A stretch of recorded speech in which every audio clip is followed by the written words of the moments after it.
Thank you very much. Thank you all very, very much. He's the author of 3 back-to-back worldwide bestsellers.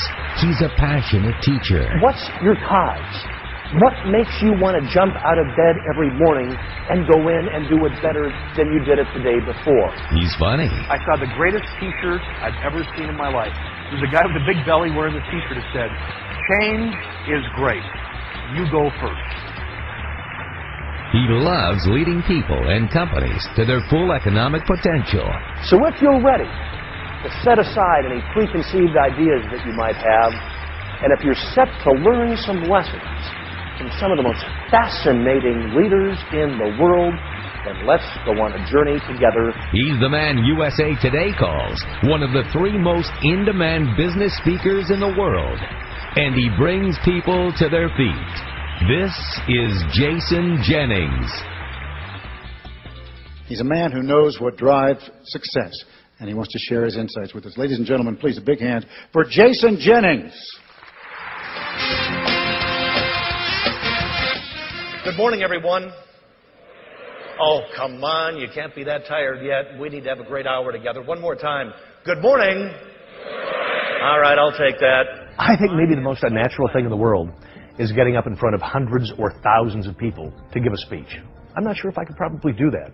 So the way I deal with it is, as I'm being introduced, I walk out onto stage, and I imagine that there's a big campfire there. And for the next hour, it's not that I'm giving a speech, it's that I'm telling stories. True story.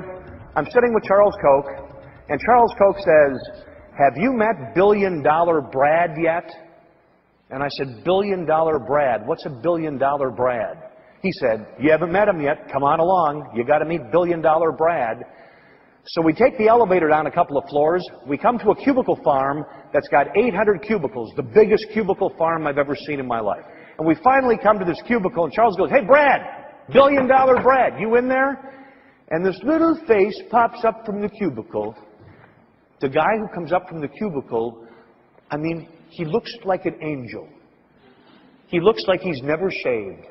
Little pink cheeks, corn-fed, out there in the Midwest. He looks... Stand up. Stand up. He looks just like you without glasses. I mean, he looks just so beautiful and angelic. Like, you know, like the cherub from the Hallmark store. And Charles said, "That's my $1 billion Brad." He said, "Jason, last year when Brad was 25, he made a $4 billion decision and committed our company for $4 billion. And I said, "Charles, why would you let a 25-year-old kid make a $4 billion decision?" He said, "Jason, if the only people in an organization who get to make decisions are the big, old, chubby executives sitting up in their big corner offices, out of touch with the marketplace," he said, "the organization's not going to grow." Here's the magic. He said, "Decisions have to be made by the people with the knowledge." And he said, in this instance, Brad had more knowledge than anybody in the company to make that decision. And I looked at him and I said, "But Charles, $4 billion, what if it had been the wrong decision?" He looked at me and he said, "We would have had a pretty poopy year." And then he added, "Think of how much Brad would have learned about decision-making if it had been the wrong decision."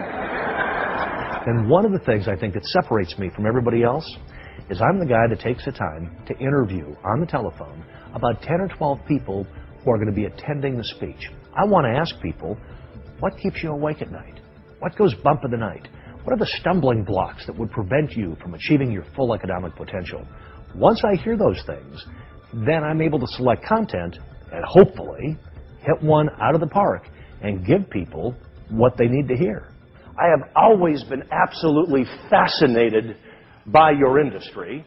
Secondly, when I had a conversation with C.C. Thompson about you, the group, and about the agenda, it was the best delivered and best prepared conversation that I've ever had in my life, and I thought, I really am going to like these people.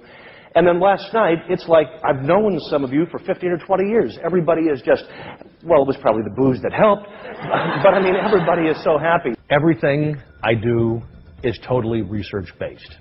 Whether it's writing a book, whether it's preparing a speech.